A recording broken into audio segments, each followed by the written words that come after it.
ताजी ताजी हिरवीगार मेथीची पानं, कांद्याची हिरवीगार पात, मशरूम.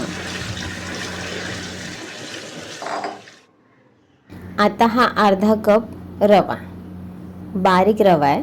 त्यामध्ये अर्धा कप दही, हे घरगुती फ्रेश दही आहे. चवीनुसार मीठ आणि ज्या कपामध्ये दही घेतलं होतं त्याच कपामध्ये अर्धा कप घेतलंय पाणी. आता हे बॅटर करून घ्यायचं आणि इथे पाणी कमी जास्त थोडंफार झालं तरी चालतं. आता हे बॅटर आहे ते भिजत ठेवून द्यायचं थोडा वेळ झाकून. हे झाकून ठेवलेल्या बॅटरमध्ये आपल्याला खूप साऱ्या भाज्या टाकायच्या आहेत. तर आपण आपल्या आवडीनुसार बऱ्याच भाज्या टाकू शकतो, पण मेथी आणि मशरूमचं कॉम्बिनेशन खूप मस्त लागतं. कांदा खूप छान लागतो, पण आता कांद्याची पात अवेलेबल होती तर कांद्याची पात ती पण फ्रेश वाटते खायला. त्याच्यामध्ये मशरूम, आता हे मशरूम आहे ना, मोठे मोठे ठेवले की एका ह्याच्यात येतात एका ह्याच्यात येत नाहीत. एका घासामध्ये मोठेच येतात, एका घासात कमी येतात. त्यामुळे हे अगदी बारीक बारीक करून घेणार आहे चॉपरमध्ये. अगदी झटपट होतात एवढे बारीक, म्हणजे प्रत्येक घासामध्ये मशरूमची टेस्ट येते आणि मेथीचा कडूपणा थोडासा कमी होतो, जेणेकरून मुलं आवडीने खातात. आता हा कढीपत्ता बारीक कापण्याचा उद्देश एवढाच की बारीक कोणी निवडून निवडून काढून बाजूला टाकणार नाही आणि प्रत्येक घासामध्ये तो जाईल, स्वाद छान येईल. जिरं, राई, हळद, हिंगाची फोडणी, मेथी परतून घेतली आहे, त्याच्यामध्ये टाकलं आहे मशरूम. आता हा बारीक केलेला मशरूम आहे ना, त्यालासुद्धा पाणी सुटतं, पण कमी गॅसवर सारखं परतत राहिलं ना तर मशरूमला सुटलेल्या पाण्यामध्येच ते परतून छान शिजवून घेतलं की खूप छान स्वाद येतो. त्यानंतर कांद्याची पातही परतून घेतलेली आहे. तुम्ही ज्या भाज्या यामध्ये घालाल त्या छानपैकी परतून घ्यायच्यात. स्वीटकॉर्नसुद्धा ह्यामध्ये छान लागतो बरं का.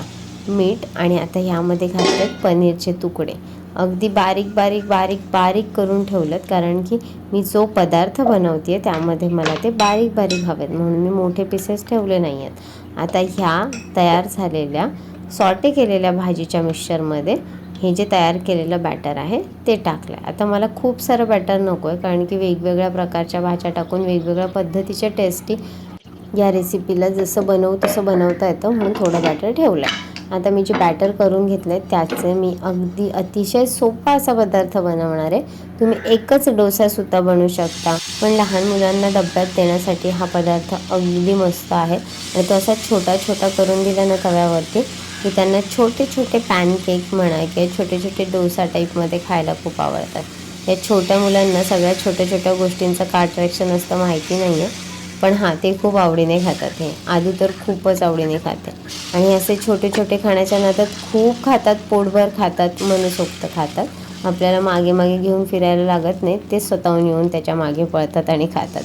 त्यामुळे टिफिनला हा पदार्थ मी बऱ्याचदा देत असते. खूप साधी सिंपल छोटी एकदम मस्त आणि झटपट होणारी रेसिपी आहे, करून बघा. एक बाजू उत्तम परतल्या गेली ना की मग झटपट निघतात ते दुसऱ्या साईडला व्हायला. पण जर एक साईड होण्याआधीच घाई गडबड केली तर मगाशी माझा एक तुटला तसा तो तुटतो, मग थोडं थांबावं लागतं, पुन्हा त्याला शेपमध्ये आणावं लागतं. पण खूप लवकर होतात ते तयार एकदम पूर्ण.